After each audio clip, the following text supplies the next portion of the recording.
નમસ્કાર મિત્રો, સ્વાગત છે તમારું માર્કેટ બુલેટિન ચેનલમાં.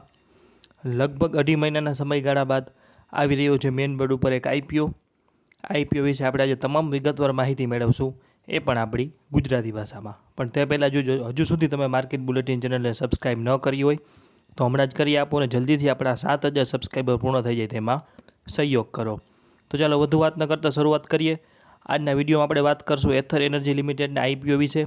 આઈપીઓ વિશે આપણે તમામ વિગતવાર માહિતી મેળવશું અને છેલ્લે એ પણ જાણશું કે આઈપીઓમાં અરજી કરવી કે નહીં, અને આઈપીઓનો ઝીરોધા કંપનીના ફાઉન્ડર કે ફાઉન્ડર સાથે શું સંબંધ છે તેના વિશે પણ આપણે ચર્ચા કરશું. તો આ બધી ચર્ચા કરશું આપણે ગુજરાતી ભાષામાં. તો તમારે માર્કેટ બુલેટિન ચેનલને હમણાં જ સબસ્ક્રાઈબ કરવી જોઈએ. ચાલો વાત કરીએ સૌપ્રથમ કંપની વિશે માહિતીથી. તો કંપની એથર એનર્જી ભારતની અગ્રણી ઇલેક્ટ્રિક ટુ વ્હીલર ઉત્પાદક કંપની છે, જેનું મુખ્યાલય બેંગ્લોર કર્ણાટકમાં આવેલું છે. 2013માં તરુણ મહેતા અને સ્વપ્નિલ જૈન દ્વારા સ્થપાયેલી આ કંપની ઇલેક્ટ્રિક સ્કૂટરના ઉત્પાદનમાં વિશેષતા ધરાવે છે. કંપની ભારતની ચોથી સૌથી મોટી ઇલેક્ટ્રિક ટુ વ્હીલર કંપની છે, જે ઓલા ઇલેક્ટ્રિક, ટીવીએસ મોટર અને બજાજ ઓટો પછી આવે છે. વાત કરીએ કંપનીના મુખ્ય ઉત્પાદનોની તો Ather 450 apex, Ather 450S, Ather 450X, Ather 450X pro અને એથર રિસ્ટા. આ સ્કૂટર છે આધુનિક ટેકનોલોજી, સ્માર્ટ ફીચર્સ જેમ કે ટચ સ્ક્રીન ડેશબોર્ડ, નેવિગેશન અને શ્રેષ્ઠ પ્રદર્શન માટે જાણીતા છે. હવે વાત કરીએ કંપનીની માર્કેટ પોઝિશન, માર્કેટ શેર અને કંપનીની નવીનતાની. તો વાત કરીએ સૌપ્રથમ માર્કેટ પોઝિશનની. તો એથર એનર્જી ભારતની ચોથી સૌથી મોટી ઇલેક્ટ્રિક ટુ વ્હીલર કંપની છે, જે ઓલા ઇલેક્ટ્રિક, ટીવીએસ મોટર અને બજાજ ઓટો પછી આવે છે. 2013માં તરુણ મહેતા અને સ્વપ્નિલ જૈન દ્વારા સ્થપાયેલી આ કંપની પ્રીમિયમ ઇલેક્ટ્રિક સ્કૂટર બનાવે છે અને ટેકનોલોજી આધારિત ઉત્પાદનો અને ગુણવત્તા સાથે એથર મજબૂત બ્રાન્ડ ઓળખ બનાવી છે. વાત કરીએ માર્કેટ શેરની. તો 2024માં એથરે ભારતના ઇલેક્ટ્રોનિક વ્હીકલ ટુ વ્હીલર્સ માર્કેટમાં 11.5% હિસ્સો મેળવ્યો, જેમાં 1,26,000 સ્કૂટર સેલ કર્યા. ઓલા 33%, ટીવીએસ 20% અને બજાજ 10%ની સરખામણીમાં હિસ્સો ઓછો હોવા છતાં રિસ્ટા મોડલના લોન્ચે ગુજરાત જેવા બજારોમાં હિસ્સો 5%થી 25% સુધી વધાર્યો. ફેમિલી સેગમેન્ટમાં રિસ્ટા 50%થી વધુ માંગ ધરાવે છે. હવે આગળ વાત કરીએ ઇનોવેશન્સની. તો એથર ગ્રીડ એટલે કે 1700થી વધુ ફાસ્ટ ચાર્જિંગ સ્ટેશનો સાથે ભારતનો અગ્રણી ઇલેક્ટ્રોનિક વ્હીકલ ચાર્જિંગ નેટવર્ક છે, જે 2025 સુધી 5,000 સ્ટેશનો સુધી વિસ્તારશે. ગૂગલ મેપ્સ ઇન્ટિગ્રેશન અને LECCS સપોર્ટ જેને અનન્ય બનાવે છે, અને કંપનીના સોફ્ટવેર એટલે કે OT અપડેટ્સ, રાઇટ ડેટા અને ક્લાઉડ કનેક્ટિવિટી સાથેનું પ્રોપ્રાઇટરી સોફ્ટવેર જે 89% ગ્રાહકો ખરીદે છે.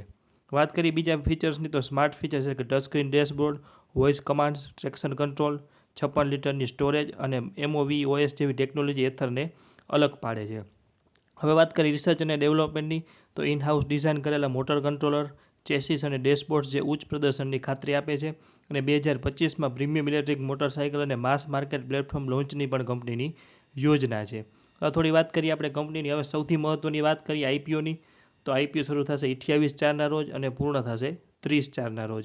શેરની ફેસ વેલ્યુ રહેશે ₹1 પ્રતિ શેર અને ભાવ રહેશે 304થી 321 રૂપિયા પ્રતિ શેર. લોટ સાઇઝ રહેશે 46 શેરની અને આઈપીઓની કુલ સાઇઝ રહેશે 2,980 કરોડ, જેમાં 2,626 કરોડનો ફ્રેશ ઇસ્યુ અને 354.76 કરોડનો OFS રહેવાનો છે. કર્મચારીઓ માટે ₹30 પ્રતિ શેર ડિસ્કાઉન્ટ છે અને કર્મચારીઓ માટે 1 લાખ શેર અનામત રાખવામાં આવેલ છે. હવે વાત કરીએ અનામતની. તો રિટેલર માટે 10%, જેમાં લોટ સાઇઝ રહેશે 46 શેરની, નાની અરજી રકમ થશે ₹14,766. રિટેલર કોટામાં 2,01,679 અરજીઓ અનામત રાખવામાં આવેલ છે. ત્યારબાદ વાત કરીએ સ્મોલ HNI કોટાની. તો તેમાં 5% અનામત રાખવામાં આવેલ છે, જેમાં મિનિમમ 644 શેરની અરજી કરવાની થશે, જેની રકમ થાય છે ₹2,06,724. સ્મોલ HNI કોટાની 7,202 અરજીઓને અનામત રાખવામાં આવેલ છે. ત્યારબાદ વાત કરીએ બિગ HNI કોટાની. તો બિગ HNI કોટા માટે 10% અનામત છે, જેમાં 3,128 શેરની મિનિમમ અરજી કરવાની રહેશે અને તેની રકમ છે ₹10,04,088. બિગ HNI કોટામાં 14,405 અરજીઓ અનામત રાખવામાં આવેલી છે. હવે વાત કરીએ આપણે કંપનીના આઈપીઓના ટાઈમ ટેબલની. હવે વાત કરીએ સૌથી મહત્ત્વની કે હાલના શેરધારકો કોણ કોણ છે અને OFSમાં સેલ કરનાર રોકાણકારો વિશે માહિતીની. વાત કરીએ હાલના શેરધારકોની. તો સૌથી વધુ હિસ્સો હીરો મોટોકોર્પ લિમિટેડ પાસે છે. તેમની પાસે 38.19% જેટલો હિસ્સો છે, અને કંપનીએ DRHPમાં શેર હોલ્ડર કોટા વિશે માહિતી આપી હતી, પણ RHPમાં કંપની હીરો મોટરના શેર હોલ્ડર કોટા વિશે માહિતી આપેલ નથી. એટલે કે આઈપીઓમાં હીરો મોટોકોર્પના શેર હોલ્ડર માટે કોઈ પણ પ્રકારનો અનામત રાખેલ કે શેર હોલ્ડર કોટા રાખેલ નથી. ત્યારબાદ સૌથી વધુ હિસ્સો 15% છે કેલેડિયમ ઇન્વેસ્ટમેન્ટ પાસે.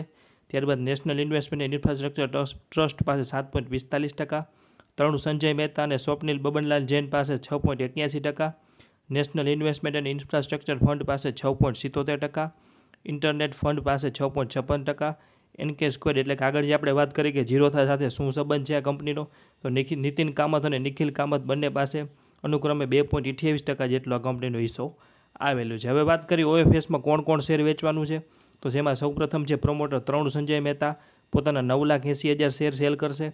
ત્યારબાદ બીજા પ્રમોટર છે સ્વપ્નિલ બબનલાલ જૈન કે જે પોતાના 9,80,000 શેર સેલ કરશે. ત્યારબાદ છે કોર્પોરેટ શેરિંગ શેર હોલ્ડર એટલે કે કેલેડિયમ ઇન્વેસ્ટમેન્ટ પોતાના 60,03,460 શેર સેલ કરશે. ત્યારબાદ નેશનલ ઇન્વેસ્ટમેન્ટ ઇન્ફ્રાસ્ટ્રક્ચર ફંડ પોતાના 26,34,514 શેર સેલ કરશે.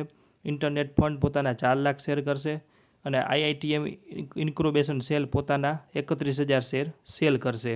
ત્યારબાદ છે 2 કોર્પોરેટ સેલ હોલ્ડર અને એક છે ઇન્ડિવિજ્યુઅલ, જેમાં કોર્પોરેટમાં છે આઈઆઈટીએમ્સ રૂરલ કે જે પોતાના 4,191 શેર અને અમિત ભાટિયા નામના ઇન્ડિવિજ્યુઅલ શેર હોલ્ડર છે જે પોતાના 18,531 શેર સેલ કરવાના છે. તો આ વાત કરીએ આપણે મુખ્ય શેર હોલ્ડરની અને ઓએફએસમાં કોણ કોણ શેર પોતાના સેલ કરશે તેના વિશેની. હવે સૌથી મહત્ત્વની વાત કરીએ કે ફ્રેશ ઇસ્યુની રકમનો શું ઉપયોગ કરવામાં આવશે. વાત કરીએ ફ્રેશ ઇસ્યુની રકમનો, પણ તે પહેલાં આપણે જેમ અગાઉ જોયું કે કુલ આઈપીની રકમ છે 2,980 કરોડ, જેમાં 354 કરોડનો ઓએફએસ અને ફ્રેશ ઇસ્યુ છે 2,626 કરોડનો. તો આ 2,626 કરોડનો શું ઉપયોગ થશે તેના વિશે માહિતી. તો તેમાંથી 927.2 કરોડ મહારાષ્ટ્રમાં નવી ઇલેક્ટ્રિક ટુ વ્હીલર ફેક્ટરી સ્થાપવા માટે એટલે કે કેપિટલ એક્સપેન્ડિચર માટે થશે. ત્યારબાદ 750 કરોડ રૂપિયા રિસર્ચ અને ડેવલપમેન્ટમાં રોકાણમાં, નવા ઉત્પાદનો અને તકનીકી નવીનતાઓ માટે ઉપયોગ કરવામાં આવશે. 300 કરોડ રૂપિયાનો ઉપયોગ માર્કેટિંગ અને બ્રાન્ડિંગ પહેલ માટે કરવામાં આવશે, જેમ કે જાહેરાતો અને પ્રમોશનલ પ્રવૃત્તિઓ. 40 કરોડ રૂપિયા કંપની દ્વારા લીધેલી અમુક લોનની ચૂકવણી કે પૂર્વ ચૂકવણી માટે, અને બાકીની રકમ સામાન્ય કોર્પોરેટ હેતુઓ જેમ કે ઓપરેશનલ ખર્ચ અને અન્ય વ્યવસાયિક જરૂરિયાતોનો સમાવેશ માટે કરવામાં આવશે. તો આ વાત કરીએ આપણે આઈપીઓના પૈસાના ઉપયોગની. હવે વાત કરીએ કંપનીની નાણાકીય પરિસ્થિતિની. તો શરૂઆત કરશું 31 માર્ચ 2022થી. તો આ ગાળામાં કંપનીએ 413 કરોડના રેવન્યુ સામે 344 કરોડની જંગી ખોટ કરી. ત્યારબાદ 31 માર્ચ 2023નું વર્ષ 1,801 કરોડના રેવન્યુ સામે 864 રૂપિયાની ખોટ. ત્યારબાદ 31 માર્ચ 2024નું વર્ષ 1,789 કરોડના રેવન્યુ સામે 1,059 કરોડની ખોટ. અને છેલ્લા 9 મહિનાના આંકડા એટલે 31 ડિસેમ્બર 2024માં કંપનીએ 1,617 કરોડના રેવન્યુ સામે 577 રૂપિયાની ચોખ્ખી ખોટ કરી છે. આ ગાળામાં કંપની પાસે 3,346 કરોડનું રિઝર્વ અને સરપ્લસ છે, જેની સામે 1,121 કરોડનું બોરોઈંગ છે. હવે આપ જોયું કે સતત કંપની નુકસાન કરી રહી છે, તો સતત નુકસાનના અમે મુખ્ય કારણો આરએચપીમાંથી શોધ્યા છે, જેમાં પ્રથમ છે કે ઊંચો રિસર્ચ અને ડેવલપમેન્ટનો ખર્ચ, ઉત્પાદન ક્ષમતા વિસ્તરણમાં મૂડી ખર્ચ એટલે કે કેપિટલ એક્સપેન્ડિચર, માર્કેટિંગ અને બ્રાન્ડિંગ ખર્ચ. ત્યારબાદ છે ચાર્જિંગ ઇન્ફ્રાસ્ટ્રક્ચર એટલે કે એથર ગ્રીડમાં કંપનીનું વધુ રોકાણ. બાકીનું છે તીવ્ર બજાર સ્પર્ધા અને કંપનીની સબસિડી ઉપર નિર્ભરતા અને ઊંચો ઓપરેશનલ ખર્ચ. તો આ તમામ કારણો કંપનીને સતત ખોટમાં કે નુકસાનમાં રહેવાના મુખ્ય કારણો છે. હવે આરએચપીની સમરી પરથી આપણે એવા મહત્ત્વના મુદ્દા નક્કી કર્યા છે કે જે મજબૂત અને નબળા છે. તો સૌપ્રથમ આપણે કંપનીના મજબૂત મુદ્દા વિશે વાત કરશું. તો ઇલેક્ટ્રિક વાહન બજારમાં વૃદ્ધિની સંભાવના વધુ છે. ભારતનું ઇલેક્ટ્રિક ટુ વ્હીલર બજાર ઝડપથી વિસ્તરી રહ્યું છે, જે FY24-31 દરમિયાન 41% CAGRથી વધવાની અપેક્ષા છે. એથર 11.5% બજાર હિસ્સા સાથે આ વૃદ્ધિનો લાભ લઈ શકે છે. ત્યારબાદ બીજો મહત્ત્વનો મુદ્દો છે કંપનીની મજબૂત બ્રાન્ડ અને નવીનતા. ત્યારબાદ ત્રીજો મુદ્દો છે કે મજબૂત રોકાણકારો. કંપની પાસે હીરો મોટોકોર્પ કે જેનો 38.19% હિસ્સો, NIIF, ટાઈગર ગ્લોબલ અને GIC જેવા મોટા રોકાણકારોનો ટેકો છે, જે કંપની નાણાકીય વિશ્વસનીયતા દર્શાવે છે. ત્યારબાદ છે ચાર્જિંગ ઇન્ફ્રાસ્ટ્રક્ચરમાં રોકાણ કે એથરગ્રીડ 233 શહેરોમાં 1,973 ફાસ્ટ ચાર્જર્સ ધરાવે છે, જે ગ્રાહકોના અનુભવને સુધારે છે અને બજાર હિસ્સો વધારવામાં મદદ કરે છે. અને સૌથી મહત્ત્વનો મજબૂત મુદ્દો છે કે 2,626 કરોડના ફ્રેશ ઇસ્યુનો ઉપયોગ નવા ફેક્ટરીની સ્થાપના, રિસર્ચ અને ડેવલપમેન્ટ, ઋણ ચૂકવણી અને માર્કેટિંગ માટે થશે, જે નાણાકીય સ્થિરતા અને વૃદ્ધિને પ્રોત્સાહન આપશે. પણ તેની સામે થોડા મહત્ત્વના નબળા મુદ્દા છે. સૌપ્રથમ નબળો મુદ્દો છે કંપની સતત નુકસાન કરી રહી છે, જે રિસર્ચ અને ડેવલપમેન્ટ, માર્કેટિંગ અને મૂડી ખર્ચના કારણે થઈ રહ્યું છે. ત્યારબાદ સૌથી નબળો મુદ્દો તીવ્ર સ્પર્ધા એટલે ઓલા ઇલેક્ટ્રિક, જેનો 49% બજાર હિસ્સો છે.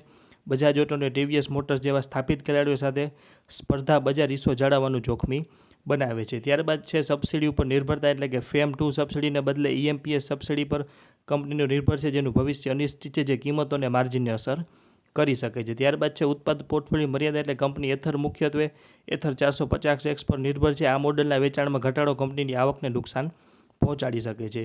અને છેલ્લો નબળો મુદ્દો છે કે નકારાત્મક ઓપરેશનલ કેશ ફ્લો અને બજારની અસ્થિરતા ઇલેક્ટ્રોનિક વ્હીકલ બજારમાં માંગની અનિશ્ચિતતા જેમ કે ફેબ્રુઆરી 2025માં 8% યર ઓન યર ઘટાડો અને ઓલા ઇલેક્ટ્રિકના શેરનો 65%નો ઘટાડો રોકાણકારોના વિશ્વાસને અસર કરે છે. તો આ તમામ માહિતી આપણે તમને આપી ગુજરાતી ભાષામાં, અને આ વિડીયોમાં આપણે તમામ માહિતી કવર કરી એથર એનર્જી લિમિટેડના આઈપીઓ વિશે. ત્યારબાદ તમામ મિત્રોએ ખાસ નોંધ લેવી કે આઈપીઓમાં આપણે જે માહિતી ચર્ચા કરીએ તમામ માહિતી આપણે કંપની દ્વારા ફાઇલ કરી LHP પરથી લીધેલી છે, અને તમામ માહિતી ફક્ત આપની જાણકારી માટે છે. અને અમે અંગત રીતે વિવિધ મુદ્દાઓને ધ્યાનમાં લેતા આઈપીઓમાં અમે અંગત રીતે અરજી કરવાના નથી, કારણ કે કોઈ ખાસ લિસ્ટિંગ એને દેખાઈ રહ્યું નથી. છતાં પણ જો એન્કર બુક આવ્યા બાદ કોઈ ફેરફાર લાગશે તો વિડીયો દ્વારા આપને અપડેટ આપવામાં આવશે. આ વિડીયો બનાવવા પાછળ અમારું કોઈ અંગત હિત સંકળાયેલ નથી. કોઈપણ પ્રકારના નફા કે નુકસાન માટે અમે જવાબદાર નથી. કોઈપણ પ્રકારનું રોકાણ કરતા પહેલાં આપના નાણાકીય સલાહકારની સલાહ લેવી જરૂરી છે. તો આ વાત કરીએ આપણે એથરના આઈપીઓ વિશે. તો આગામી સમયમાં આવતા તમામ આઈપીઓ અને એસએમઈ આઈપીઓ તથા માર્કેટના તમામ મહત્ત્વના અપડેટ મેળવવા માટે માર્કેટ બુલેટિન ચેનલને હમણાં જ લાઇક, શેર અને સબસ્ક્રાઇબ કરો, અને જલ્દીથી આપણા 7000 સબસ્ક્રાઇબર પૂર્ણ થઈ જાય તેમાં સહયોગ કરો. આભાર. જો માહિતી સારી લાગી હોય તો વિડીયોની લિંક આપના મિત્રો સાથે પણ શેર કરજો, જેથી તેમને આઈપીઓ વિશે ખ્યાલ આવે કે આઈપીઓમાં અરજી કરવી કે નહીં. Thank you.